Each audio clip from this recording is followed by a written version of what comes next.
یعنی رمضان کو رمضان کیوں کہتے ہیں؟ اس کے بارے میں حضور پاک نے فرمایا کہ لأنه يرمض الذنوب، یعنی یہ رمضان اس لیے رمضان سے یاد کیا ہے چونکہ رمضان میں یہ خصوصیت پائی جاتی ہے کہ جو گناہیں ہیں انسان اپنی زندگی میں گناہ انجام دیتا ہے اس کو یہ رمضان زائل کر دیتا ہے، اس کو ختم کر دیتا ہے۔ تو خود ماہ مبارک رمضان ایک ایسا مہینہ ہے کہ جس میں جیسا کہ ابھی آپ نے بتا دیا کہ رحمت کے دروازے کھلے ہیں، برکت کے دروازے کھلے ہیں، بہت سارے چیزیں، لیکن اس میں جو ایک اہم خصوصیت پوشیدہ ہے وہ یہ ہے کہ ماہ مبارک رمضان میں انسان جو روزہ رکھتا ہے، مکلف جو روزہ رکھتا ہے، اللہ تعالیٰ نے فرمایا ہے، حدیث قدسی ہے کہ الصوم لی، یعنی یہ روزہ میرے لیے مخصوص ہے۔ ہمارے پاس ایک عام حدیث ہوتی ہے، ایک حدیث قدسی۔ عام حدیث معصوم علیہ السلام کا قول، معصوم علیہ السلام کا فعل اور معصوم علیہ السلام کی تقریر سے مراد معصوم علیہ السلام کے سامنے کوئی شرعی کام انجام دے، معصوم علیہ السلام اس شرعی کام کو دیکھے اور خاموشی اختیار کرے۔ تو خاموشی اختیار کرنے کا مطلب یہ ہے کہ وہ کام صحیح ہے، گویا وہ کام معصوم علیہ السلام نے انجام دیا ہے، اس کو ہم حدیث کہتے ہیں۔ اور حدیث عام حدیث میں، حدیث معصوم میں معانی اللہ تعالیٰ کا ہوتا ہے لیکن الفاظ کا چناؤ خود معصومین علیہ السلام کے ہوتے ہیں، معنی خدا کا ہوتا ہے، پیغام خدا کا ہوتا ہے، معصومین علیہ السلام اپنے الفاظ میں اللہ تعالیٰ نے جو معنی ارادہ کیا ہے وہ بیان کرتے ہیں۔ لیکن حدیث قدسی میں علماء فرماتے ہیں کہ الفاظ کا چناؤ بھی خود اللہ تعالیٰ کا ہے اور معانی بھی خود بخود اللہ تعالیٰ کا ہے، مطلب وہ کلام ہی خدا کا ہے۔ اسی لیے حدیث قدسی کی تعریف میں فرماتے ہیں کہ وہ کلام ربانی ہے، وہ کلام الہی ہے کہ جو قرآن میں سے بھی نہ ہو اور کوئی معصوم اس کو بیان کرے۔ تو اس حدیث قدسی میں اللہ تعالیٰ نے ارشاد فرمایا ہے کہ الصوم لی وانا اجزی بہ، یعنی یہ صوم میرے لیے مخصوص ہے، یہ روزہ میرا ہے، میرے لیے رکھتے ہیں، تو بس اس کا جو ثواب ہے، اس کی جو پاداش اور اس کی جو اجر ہے وہ بھی میں خود دوں گا، چونکہ میں لامحدود ہوں، تو جو میرے لیے روزہ رکھتا ہے تو اس کا ثواب بھی لامحدود ہے، تو وہ مناسبت یہی رکھتی ہے کہ اس کا ثواب بھی میں خود دے دوں۔ اس کو حدیث کو یا دوسری طرح نقل ہوئی ہے یا علماء نے شاید یہ احتمال بھی دیا ہے کہ اللہ تعالیٰ نے فرمایا کہ الصوم لی، یہ روزہ میرے لیے ہے، انا اجزا بہ، یعنی روزہ دار کا جو ثواب ہے وہ میں خود ہوں۔ اللہ تعالیٰ فرمائے کہ میں خود ہوں، یعنی چونکہ یہ روزہ میرے لیے ہے تو گویا صائم کے لیے روزہ دار کا جو اجر اور پاداش ہے وہ میں خود ہی ہوں، گویا روزہ رکھ کے انسان نے خدا کو پا لیا، یہ مراد اور معنی اس میں پوشیدہ ہے۔ بہت خوبصورت نقطہ آپ نے بیان جی، یہاں پر فرماتے ہیں کہ بہت ساری عبادات ہیں، بہت ساری عبادات ہیں۔ اب جو حج انجام دیتا ہے وہ بھی خدا کے لیے، للہ حج البیت من استطاع ہے، یا جو انفاق کرتا ہے انما نطعمکم لوجہ اللہ، یعنی اللہ تعالیٰ کی خوشنودی کے لیے عبادت جو کرتا ہے انسان وہ بھی اللہ تعالیٰ کے لیے۔ لیکن کیا وجہ ہے کہ اللہ تعالیٰ نے دوسرے اعمال کے بارے میں نہیں کہا ہے کہ یہ میرے لیے خاص ہے، لیکن اس روزے کے لیے کہا کہ یہ میرا ہے؟ تو فرماتے ہیں کہ چونکہ انسان جب کوئی فعل انجام دیتا ہے جس میں باہر اس ماحول میں، مسجد میں، گھر میں، کہیں نہ کہیں وہ انسان کے حرکات و سکنات ہوتے ہیں، مثال کے طور پر نماز پڑھتا ہے تو وہ آواز میں بول لیتا ہے، وہ قیام اور قعود کرتا ہے، حج کے لیے احرام باندھتا ہے، مشی کرتا ہے، صفا بین مروہ وہ منا میں وہ سعی بین صفا و مروہ کر لیتا ہے، قربانی، یہ باہر نظر آنے والی چیزیں ہیں۔ اور دوسرے عبادات میں بہت سارے اعمال انسان کو نظر آ رہے ہیں، تو ہو سکتا ہے انسان ریاکاری کا وہ احتمال دے، یہ حرکات اور سکنات کے ذریعے سے انسان دوسروں کو دکھانا چاہے، لیکن روزہ ایک ایسی چیز ہے کہ وہ دکھانے والی چیز نہیں ہے، وہ فیلنگ کا نام ہے، وہ انسان اور عبد اور معبود کے درمیان ایک رابطہ ہے۔ اور جس طرح اللہ تعالیٰ نہیں کھاتا ہے، جس طرح اللہ تعالیٰ نہیں پیتا ہے، بندہ بھی یعنی خدا کے نزدیک وہ صفات کو اپناتا ہے۔ اسی لیے اللہ تعالیٰ نے اس عبادت کو اپنی طرف نسبت دی ہے۔ بہت شکریہ آغا صاحب، بہت ہی خوبصورت انداز میں ماہ رمضان کو بیان کیا آغا صاحب نے کہ یہ ایک ایسی بہار ہے، کہ ایک ایسی بارش ہے کہ جو انسان کے وجود کے تمام گناہوں کو دھو ڈالتی ہے، اور یہ ایک ایسا ربط ہے کہ جس میں روزہ رکھنے کی صفت، اور یہ بھی عبادتی بہت بڑا پہلو ہے کہ جس میں انسان بہت کچھ فیل کرتا ہے، اور یہ فیلنگز ہم کسی سے بیان نہیں کر سکتے کہ مجھے کتنی بھوک لگی ہے یا مجھے کتنی پیاس لگی ہے۔ یہ فیلنگ صرف خدا کو معلوم ہے کہ میرا بندہ کتنا پیاسا ہے اور بھوک کو کتنا برداشت کر رہا ہے۔ اور آغا صاحب اسی کے ساتھ ماہ رمضان کی ماشاءاللہ آپ نے اتنی خوبصورت تشریح بیان کی۔ ماہ رمضان کے بہت سارے اسماء ہیں کہ جو ہمیں احادیث کی صورت میں ملتے ہیں، قول معصوم کی صورت میں نظر آتے ہیں، ان پر تھوڑا سا جاننا چاہیں گے ہمارے ناظرین۔ ماہ مبارک رمضان کے بارے میں ایک نقطہ یہاں پر میں عرض کروں، خود نام ماہ رمضان میں داخل ہونے سے پہلے بعض روایات میں جو سنی اہل سنت کی کتابوں میں بھی موجود ہے، اہل تشیع کی کتابوں میں بھی موجود ہے، لکھتے ہیں کہ رمضان خدا کے اسماء میں سے ایک نام ہے۔ تو یہ نہیں کہنا چاہیے کہ رمضان آ گیا، رمضان چلا گیا، یہ نہیں کہنا چاہیے، چونکہ ہاں خدا آتا نہیں ہے، جاتا نہیں ہے، خدا ہمیشہ ہے، یعنی چونکہ رمضان کہنے سے، بلکہ ماہ رمضان یعنی مہینے کا وہ قید بھی ساتھ اضافہ کریں تاکہ اس مہینے کی طرف جو ہے توجہ ہو۔ تو باہر کے اگر نام خدا بھی ہو تو بھی یہ اس مہینے کے تقدس کی نشانی ہے، لیکن بعض علماء فرماتے ہیں کہ چونکہ خود روایات میں بھی اس مہینے کے علاوہ رمضان آیا ہے، اگر یہ جائز نہیں ہوتا تو ہاں وہ نہ آتا، وہ معصومین علیہم ہو سکتا ہے جنہوں نے یہ کہا ہے، شاید اس کی سند صحیح نہ ہو، صحیح سند نہ ہو، تو یعنی ہو سکتا ہے یہ صحیح ہو سکتا ہے یہ مطلب صحیح نہ ہو، یعنی ایک ضعیف روایت ہو۔ لیکن ماہ مبارک رمضان کے جو دوسرے اسماء ہیں وہ روایات میں بہت زیادہ ہیں۔ بعض علماء نے خود روایات سے ہی ان ماہ مبارک رمضان کے نام کو اخذ کیا ہے۔ ان میں سے ایک معروف اور مشہور شہر اللہ، شہر عربی میں ماہ کو کہتے ہیں، مہینے کو کہتے ہیں، یعنی یہ اللہ تعالیٰ کا مہینہ۔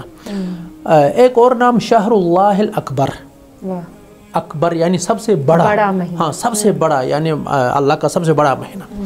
شہر ضیافت اللہ، اللہ تعالیٰ کی مہمان نوازی کا مہینہ، یعنی اللہ تعالیٰ اس مہینے میں اپنے بندوں کی مہمان نوازی کرتا ہے، اس کے لیے۔ شہر نزول القرآن، یعنی ماہ مبارک رمضان قرآن کے نزول کا مہینہ، اس سب کے لیے یا آیت ہے یا روایت ہے۔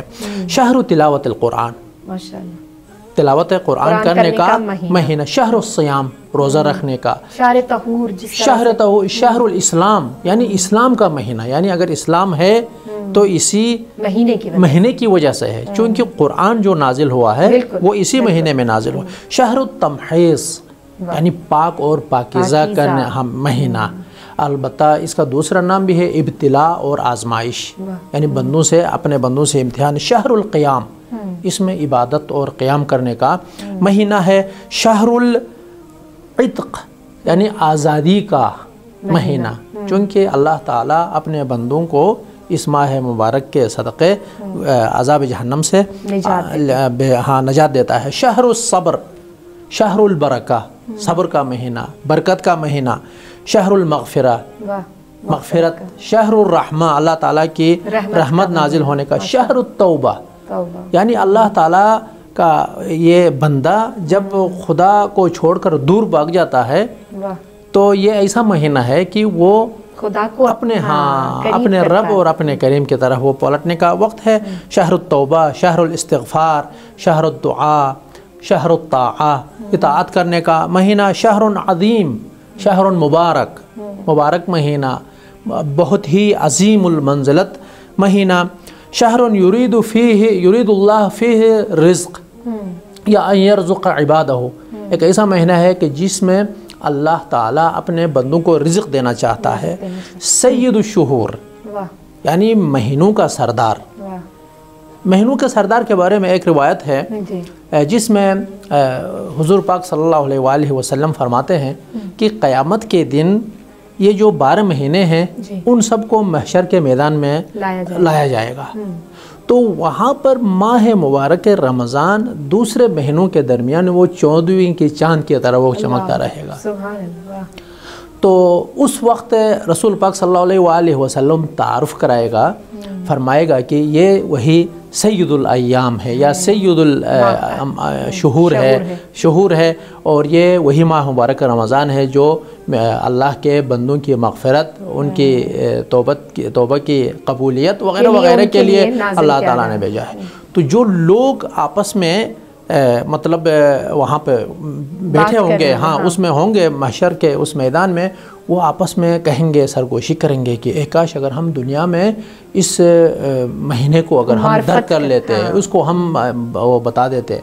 تو یہاں پر روایت کا جو مفہوم ہے وہ اس طرح ہے کہ اللہ تعالیٰ ایسے افراد جنہوں نے اس مہینے کو درک کیا ہے ان کو بغیر حساب اور کتاب کے بہشت میں داخل کرے گا. سبحان اللہ، ماشاءاللہ، بہت خوبصورت جملے ہیں صاحب. یہیں پر ماہ رمضان کے جتنے ہم نے نام پڑھے اور اس میں سے ایک نام شہر طہور ہے، طہارت کا مہینہ. ناظرین، طہارت فقط یہ نہیں ہے کہ آپ نے غسل کیا اور آپ نے عبادت کی طرف خود کو متوجہ کر لیا. کبھی کبھی طہارت باطنی کی بھی بڑی ضرورت ہوتی ہے. ہمارا باطن جتنا پاکیزہ ہوگا، یہ آغا صاحب نے جس طرح سے بتایا کہ عبادتیں عروج پر نظر آتی ہیں، آپ کی توبہ عروج پر نظر آئے گی، آپ کی اجابت کی رب کی جانب سے مہر عروج پہ نظر آئے گی جب آپ ان محارم سے خود کو بچائیں گے کہ جن کو رب ذوالجلال نے اس ماہ میں بالکل ان سے دور رہنے کی اطاعت اور توفیق دینے کے لیے ہمیں چنا ہے کہ انسان اس ماہ رمضان المبارک میں فقط اور فقط بھوک اور پیاس کو نہ برداشت کرے بلکہ حلال اور حرام کی تمیز جو دل میں رکھتا ہے اس کو ظاہر بھی کرے. ماہ رمضان میں ان سب چیزوں سے اجتناب بھی کریں. انشاءاللہ آغا صاحب سے بھی پوچھیں گے کہ اس بحث کو آگے لے کر جائیں گے کہ کس طرح سے ہم ماہ رمضان المبارک میں ان چیزوں سے دور رہ کر اللہ کی عبادت کر سکتے ہیں. آغا صاحب، جس طرح سے ماہ رمضان کی بات ہو رہی ہے تو ہم آگے چلیں تو ہم جاننا چاہیں گے کہ خود ماہ رمضان کی بہت ساری صفات ہیں، اس کی خصوصیات ہیں، تو وہ آپ بتائیے پلیز. جزاکم اللہ خیرہ. ماہ مبارک رمضان، چونکہ آپ کا اس پروگرام کا عنوان بھی معرفت ہے، تو دیکھیں معرفت کا مطلب ہے شناخت، آگاہی، جاننا، علم رکھنا. جب ہم کسی بھی شے کے بارے میں معلومات حاصل کرنا چاہتے ہیں تو خود اس شے کو دیکھا جاتا ہے. بالکل. یہ شے کس سے متعلق ہے وہ دیکھا جاتا ہے. اس کا فائدہ کیا ہے، اس کی معرفت، اس کی شناخت حاصل کرنے کا فائدہ کیا ہے. جی. اب مطلب فقط نام جان لینا کافی نہیں ہے. نام جان لینا کافی نہیں ہے. معرفت ایک اگلے درجے کا اگرچہ معرفت کے مراحل ہیں. بالکل. کبھی کبھار صرف ایک محدود پیمانے پر ہم شناخت حاصل کر سکتے ہیں. مثال کے طور پر ہم یہی کہ ماہ مبارک رمضان ایک مہینے ہے جس میں روزے رکھتے ہیں، 30 دن روزے رکھتے ہیں. یہ بھی ایک قسم کی معرفت ہے. اس حد تک بعض لوگ اس حد تک بھی نہیں جانتے ہیں، لیکن یہ معرفت کا یہ سب سے نچلا یہ درجہ ہے. لیکن انسان میں جتنی بصیرت یا خود انسان جتنا بامعرفت ہوگا اور رب نے جتنا خوبصورت انسان کو بنایا ہے اس کے مطابق، اس درجے کے مطابق انسان آگے ان چیزوں کو حاصل کر سکتا ہے، سمجھ سکتا ہے، جان سکتا ہے. اب یہ ماہ مبارک رمضان کی معرفت اگر ہم حاصل کرنا چاہیں تو یہ کس ہستی کے جانب سے یہ اس نام سے ہمارے سامنے تعارف کرا دیا گیا ہے. یہ بہت اہمیت ہے. کبھی کبھار ایک عام انسان کسی چیز کا نام رکھتا ہے، لیکن یہاں پر شہر اللہ کا مہینہ ہی اللہ تعالیٰ کا ہے. اس کو متعارف کرانے والا اللہ تعالیٰ ہی ہے خود ہی، اور پھر دسترخوان بھی خود رب نے. تو پس اللہ تعالیٰ نے جب اس مہینے کو اپنے بندوں کے لیے ایک تحفہ کے طور پر جب بھیج دیا ہے تو ہمیں اس پر غور کرنا چاہیے کہ اللہ تعالیٰ نے کس مقصد کے خاطر اتنا بڑا اہتمام کیا ہے، کون سی چیز سبب بنی ہے، وجہ کیا ہے، اس کے علل اور اسباب کیا ہیں. کبھی کبھار اس کے علل اور اسباب ظاہری ہوتے ہیں. اب بعض چیزیں ظاہری کوئی مادی شے ہو تو ہم اس کو اٹھا کے ہم دیکھیں گے کہ یہ کیسے بنی ہے, کب بنی ہے, اس کی میعاد کیا ہے وغیرہ. لیکن جب ایک معنوی چیز ہو تو پھر ہمیں اس کے ارد گرد جو اس کے بارے میں توضیحات ہیں, معلومات ہیں, آیات ہیں, روایات ہیں, ان سے ہم ان کو اس بابرکت مہینے کو ہم جاننے کی کوشش کریں گے. جیسا کہ ابھی آپ نے جو پہلا سوال کیا تھا اس میں شہر اللہ, شہر الطاعہ وغیرہ وغیرہ اللہ تعالیٰ نے اس کو ہمارے بندوں کے لیے نام دیے ہیں, قرار دیا ہے. تو یہاں پر رسول پاک صلی اللہ علیہ وآلہ وسلم نے فرمایا کہ ایھا الناس انہو قد اقبل الیکم شہر اللہ, یعنی ماہ رمضان کی خصوصیات کے ذریعے سے ہم اس کی معرفت حاصل کریں گے. پھر اس کے ساتھ ہمارا اگلا جو برتاؤ ہے وہ کیا ہوگا. مطلب جب کسی کی کوالٹیز زیادہ ہوتی ہیں تو ہم اس کی معرفت آسانی سے پا سکتے ہیں. تو یہاں پر حضور پاک صلی اللہ علیہ وآلہ وسلم نے فرمایا کہ قد اقبل الیکم شہر اللہ. سبحان اللہ. اقبل الیکم یعنی کبھی کبھار انسان کسی چیز کے پیچھے چلا جاتا ہے, اس کو ڈھونڈ لیتا ہے, اس سے مل لیتا ہے, اس سے کچھ پوچھ لیتا ہے, لیکن جستجو کرتا ہے. لیکن حضور پاک صلی اللہ علیہ وآلہ وسلم نے یہاں پہ فرمایا ہے کہ قد اقبل الیکم شہر اللہ, یعنی اللہ تعالیٰ کا مہینہ خود تمہارے پیچھے آیا ہے, آپ لوگوں کی طرف آیا ہے. یعنی بہت سارے اخبار اور خوشخبریاں آپ لوگوں کے لے کر آیا ہے. مطلب کہا جاتا ہے نا سب کہ یہ ایسا مہمان بن کر آتا ہے کہ جو میزبان بھی ہے اور مہمان بھی ہے, جو بہت چیزیں تمہارے لیے لے کر آیا ہے, اور یہ ایک طرف سے مہمان ہے لیکن دوسری طرف سے تمہارے لیے میزبان. اقبل الیکم شہر اللہ بالبرکت والمغفرت والرحمہ. سبحان اللہ. یعنی آپ کو ڈھونڈتے یہ مہینہ خود آیا ہے, رحمت کے ساتھ آیا ہے, برکت کے ساتھ آیا ہے, مغفرت کے ساتھ آیا ہے. شہر هو عند اللہ افضل الشہور. اللہ تعالیٰ کے نزدیک افضل ترین مہینوں میں سے اگر 12 مہینے ہیں تو سب سے بہتر مہینہ, برتر مہینہ یہی افضل الشہور ہے. وَأَيَّامُهُ أَفْضَلُ الْأَيَّامِ, یہ ایک مہینہ ہے, 30 دن ہے, تو اس کا ہر دن بہترین ایام ہے. وَلَيَالِهِ أَفْضَلُ اللَّيَالِي, اس رات کی رات, اس مہینے کی راتیں بھی بہت ہی بہترین راتیں ہیں. وَسَاعَاتُهُ أَفْضَلُ السَّاعَات, اور اس کے جو گھنٹے ہیں, اس کے جو منٹس اور لحظے ہیں, لمحے ہیں, وہ بھی جو ہے بہت ہی افضل ترین اور بہترین ہے. هُوَ شَهْرٌ دُعِيتُمْ فِيهِ إِلَى اللَّهِ, یہ ایک ایسا مہینہ ہے کہ تم لوگ اس مہینے کی طرف مدعو ہو گئے ہو, دعوت دی جاتی ہے. یعنی قد اقبل الیکم شہر اللہ, یعنی یہ مہینہ خود تمہارے استقبال کے لیے خود آیا ہے, اور پھر یہ آپ کو اللہ تعالیٰ کی طرف جو ہے یہ مہینہ تمہیں دعوت دے رہا ہے. وَجُعِلْتُمْ فِيهِ مِنْ أَهْلِ الْكَرَامَةِ, یعنی اس میں آپ لوگ اہل کرامت بن کر اللہ تعالیٰ نے بنا دیا ہے, تمہارا احترام کیا ہے, تمہارے ساتھ کرم نوازی, افضلیت دی ہے, کرم نوازی کی ہے. انفاسکم فیہ تسبیح, یعنی آپ کے جو سانسیں ہیں وہ تسبیح ہیں. تسبیح سبحان اللہ والحمد للہ ولا الہ الا اللہ واللہ اکبر, یہ تسبیحات ہیں. تسبیحات عربی سے ہم کہتے ہیں, نماز میں ہم پڑھتے ہیں. صرف اس تسبیح کے بارے میں رسول پاک صلی اللہ علیہ وآلہ وسلم جب معراج پر گئے تو فرما رہے ہیں کہ میں نے کچھ لوگوں کو دیکھا, وہاں پہ وہ سونا چاندی کے اینٹوں سے وہ گھر تعمیر کر رہے تھے, عمارت بنا رہے تھے. کچھ لمحوں کے بعد وہ پھر رکتے تھے. تو میں نے جبرائیل سے پوچھا, یا اخی جبرائیل, یہ لوگ کون ہیں, یہ کیا ہے, یہ جو بنا رہے ہیں یہ کیا چیز ہے؟ تو حضرت جبرائیل علیہ السلام نے فرمایا کہ یہ بہشت ہے جہاں پر یہ لوگ کام کر رہے ہیں. یہ جو اینٹیں ہیں اور سونا چاندی کے یہ اینٹیں ہیں, یہ دنیا سے آتی ہیں, اور یہ بہشت میں جو ذکر پڑھتا ہے, جو تسبیح پڑھتا ہے, یعنی جو سبحان اللہ والحمد للہ ولا الہ الا اللہ واللہ اکبر جو پڑھتا ہے دنیا میں, وہ سونا اور چاندی کی اینٹوں کے شکل میں بہشت میں اس کے لیے وہ مٹیریل اور مواد آ جاتا ہے, اور ملائکہ اس کے لیے گھر بنا لیتے ہیں. سبحان اللہ. اب حضور پاک صلی اللہ علیہ وسلم فرما رہے ہیں کہ آپ کی سانسیں تسبیح ہیں. آپ کچھ نہ کریں, آپ صرف سانس لیں, وہ سانس بھی آپ کے اختیار میں نہیں ہے. بے شک سانس اختیار میں نہیں ہے آپ کے. ہاں, آپ روکیں گے تو انسان چلا جائے گا.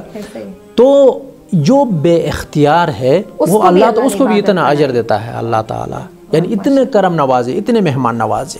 وَنَوْمُكُمْ فِيهِ عِبَادَةٌ، یہ آپ سو جائیں گے تب بھی عبادت ہے۔ وَمَا خَلَقْتُ الْجِنَّ وَالْإِنسَ إِلَّا لِيَعْبُدُونَ، یعنی اللہ تعالیٰ فرما رہا ہے کہ جن اور انس کو میں نے عبادت کے لیے خلق کیا ہے، یعنی مخصوص ایک ہدف کے لیے خلق کیا ہے، یہ محنت کریں، یہ کوشش کریں، لیکن وہ ایسی سو رہے ہیں تو وہ گویا ہدف خلقت یہاں پر حاصل ہو جاتا ہے۔ عملکم فیہ مقبولا ودعاؤکم فیہ مستجابا، یہ مہینہ ایک ایسا مہینہ ہے جس میں آپ کا جو عمل ہے وہ مقبول ہے، آپ کی جو عبادت ہے وہ مستجاب ہے، آپ کی دعا۔ تو اللہ تعالیٰ نے اپنے بندوں کی کامیابی کے لیے اور بالخصوص بندوں کی جو سب سے زیادہ ضرورت ہے اس عالم میں، آپ دیکھیں کہ جگہ کی بہت ضرورت ہے انسانوں کو، اچھا گھر کی بہت ضرورت ہے، جگہ کی بھی ضرورت ہے، گھر کی بھی ضرورت ہے، چھت چاہیے اور جگہ چاہیے۔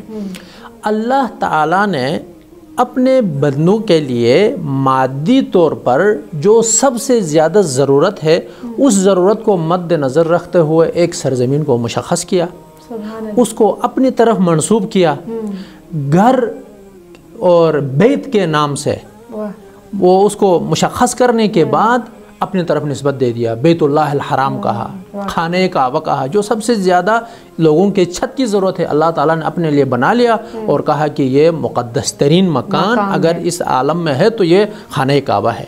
اسی طرح زمان میں بھی، چونکہ زمان کی بھی ضرورت ہے جس میں آب و ہوا بھی ہے، یہ سانسیں بھی ہیں، سب کچھ ہے، تو زمان میں بھی ایک ایسا مہینہ اللہ تعالیٰ نے انتخاب کیا کہ جس کو اپنی طرف نسبت دی، شہر اللہ کہا، اور اس مہینے کو ماہ مبارک رمضان قرار دیا۔ ماشاءاللہ سب بہت خوبصورت، دل نہیں چاہ رہا کہ آپ کی گفتگو تمام ہو، لیکن بہت ہی خوبصورت نقطہ آغا صاحب کا مجھے لگا کہ تسبیح، انسان کی روح بھی تسبیح کرتی ہے اس ماہ رمضان المبارک میں، اور وہ تسبیح کیا ہے؟ الحمدللہ، سبحان اللہ، اللہ اکبر۔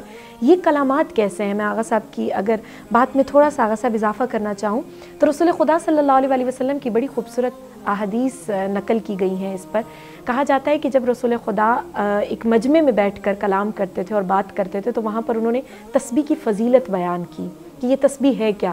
کہا جب کوئی مومن اللہ اکبر کرتا ہے تو جنت میں اس کے لیے ایک درخت بن جاتا ہے، اور کہا پھر جب وہ الحمدللہ کہتا ہے تب بھی ایک درخت بنتا ہے، اور جب سبحان اللہ کہتا ہے تب بھی ایک درخت بنتا ہے۔ تو یہاں پر بیٹھے ایک شخص نے سوال کیا رسول خدا صلی اللہ علیہ وسلم کے پاس بیٹھے شخص سوال کر کے کہتا ہے کہ یا رسول اللہ، پھر تو جنت میں بہت سارے درخت ہوں گے اور بہت سارے درختوں کی فراوانی ہوگی۔ تو رسول خدا کہتے ہیں بے شک وہاں پر بہت درخت ہیں، لیکن یاد رکھو کہ تم ہوشیار رہنا اور خبردار رہنا، ایسا نہ ہو کہ ان درختوں کو جلانے کی آگ تم یہاں سے بھیج رہے ہو۔ تو وہ شخص حیران ہوا کہ بھئی کیسی آگ یا رسول اللہ؟ کہا ایسا نہ ہو کہ تمہارے اعمال جب اطاعت خدا اور اطاعت رسول سے دور ہو جائیں تو یہ آگ اور ایندھن بن کے ان کو جلا دیں گے۔ تو ناظرین، یہاں پر ہم جتنے بھی معرفت رمضان میں پوائنٹس کو سن رہے ہیں یا ان کو حاصل کرنے کی کوشش کر رہے ہیں یا اپنے دلوں کا نور بنانا چاہتے ہیں، کوشش کیجئے آپ کے اعمال پرخلوص اور خلوص نیت کے ساتھ صرف رب ذوالجلال کے لیے ہوں۔ ریاکاری، جھوٹ، حسد، بغض، کینہ، لڑائی جھگڑا ماہ رمضان میں ان چیزوں کو اپنے سے دور کر دیجئے، کیونکہ یہ رب کا مہینہ ہے۔ تو رب چاہتا ہے کہ میرا عبد، جیسے آغا صاحب نے بتایا کہ رب بہانے تلاش کرتا ہے کہ کوئی ایسی چیز ہو کہ میرا بندہ میرے قریب آئے، اور وہ چیزیں ہمارا پیچھا کرتی ہیں۔ حالانکہ جستجو میں انسان نکلتا ہے، لیکن یہ واحد ماہ رمضان المبارک ہے کہ یہ انسان کی جستجو کے لیے نکلا ہے۔ کون ہے کہ جو مجھ سے مغفرت لے لے؟ کون ہے کہ جو مجھ سے رحمت لے لے؟ کون ہے کہ جو توبہ کے دروازے میں داخل ہو جائے؟ تو ناظرین کوشش کریں گے، آخری پیغام ہے اپنے تمام دیکھنے والے ناظرین کی خدمت میں بھی یہی عرض کرنا چاہوں گی کہ اپنے وجود کو پیور رکھیے، خالص رکھیے، حسد، کینہ، بغض ان سب سے دور رکھ کر ایک خالصتاً عمل کوئی ایسا ہو کہ جو رب کی بارگاہ میں قابل قبول ہو جائے، تو یہ ماہ رمضان کی برکتیں واقعاً ہمارے لیے ہوں گی۔ آغا صاحب آپ کا بہت شکریہ کہ آپ اپنے قیمتی وقت میں سے وقت نکال کر آئے، انشاءاللہ کہ آپ کا ساتھ ہمارے ساتھ رہے گا اور آپ کو دوبارہ ہم زحمت دیں گے۔ آپ کے علم کو پروردگار عالم بہت عروج سے نوازے انشاءاللہ۔ بہت شکریہ۔ آخری پیغام جو اپنے ناظرین کو آپ دینا چاہیں آغا صاحب۔ جیسا کہ ابھی آپ نے اشارہ کیا، آپ کے اسی مطلب سے پیوستہ حضور پاک صلی اللہ علیہ وآلہ وسلم اپنے اصحاب کے ساتھ کسی سفر پہ جا رہے تھے. جی بسم اللہ. وہ بالکل جنگل میں ان کو رکنا پڑا، کھانا بنانا پڑا. تو رسول پاک صلی اللہ علیہ وآلہ وسلم نے اصحاب سے خطاب کر کے فرمایا کہ یہاں پہ لکڑی جمع کرو تاکہ ہم جلا کے کھانا پکا سکیں. اصحاب نے کہا کہ یہاں پہ تو کوئی ایسی لکڑی نہیں ہے جس کو ہم ڈھونڈ لائیں. تو حضور پاک نے فرمایا کہ نہیں، آپ ڈھونڈیں، بے شک آپ دور دراز علاقوں تک آپ لوگ چلے جائیں، لیکن آپ کو لکڑی لانی ہوگی. ہاں، ڈھونڈ کے. اصحاب جب ہر کوئی اپنے حساب سے کچھ لکڑی لے کر آئے تو وہ بہت ساری لکڑی اکٹھی ہو گئی. تو حضور پاک صلی اللہ علیہ وآلہ وسلم نے فرمایا دیکھیں، انسان جب عمل صالح انجام دینا چاہتا ہے تو بہت مشقت اور تکلیف کے ساتھ وہ عمل اکٹھا کرتا ہے. ایک ایک عمل جب وہ انجام دے گا تو اتنا سارا وہ عمل، اس کے اچھے اعمال جمع ہو جائیں گے. لیکن بعد میں وہ کھانا پکانے کے لیے وہ جب آگ جلا دی گئی تو حضور پاک نے یہی فرمایا کہ ہاں دیکھیں کہ اس لکڑی کو ضائع کرنے والی بھی کوئی ایک ایسی منفی چیز ہوتی ہے جو آپ کے نیک اعمال کو بھی اسی طرح ہاں وہ کھا جاتی ہے. اس لیے ہمیشہ نیک اعمال اور اچھے اعمال، خلوص، اخلاص، ذکر الہی اور ذکر کے ساتھ عمل بھی ضروری ہے. اور ماہ مبارک رمضان میں شیطان قید ہے، بہشت کے دروازے کھلے ہیں، رحمت کے دروازے کھلے ہیں. اور حضور پاک صلی اللہ علیہ وآلہ وسلم نے بھی فرمایا کہ اگر کوئی شقی فرد ہوگا شاید اس ماہ مبارک رمضان میں اپنے آپ کو نہیں بخشوا سکے گا. اگر وہ ماہ مبارک رمضان میں اپنے آپ کو نہیں بخشوا سکتا ہے تو صرف عرفہ کا وہ دن رہتا ہے کہ وہاں پہ وہ اپنے توبہ کو قبول کروائے. تو رب العزت سے یہی التجا ہے، درخواست ہے کہ اس ماہ مبارک رمضان کا جو فلسفہ ہے، جو ہدف اور مقصد ہے، اس کو درک کرنے کی توفیق عنایت فرمائے. بہت شکریہ عارف صاحب. اسی کے ساتھ اپنی میزبان رضا بتول کو اجازت دیجیے. والسلام علیکم ورحمۃ اللہ.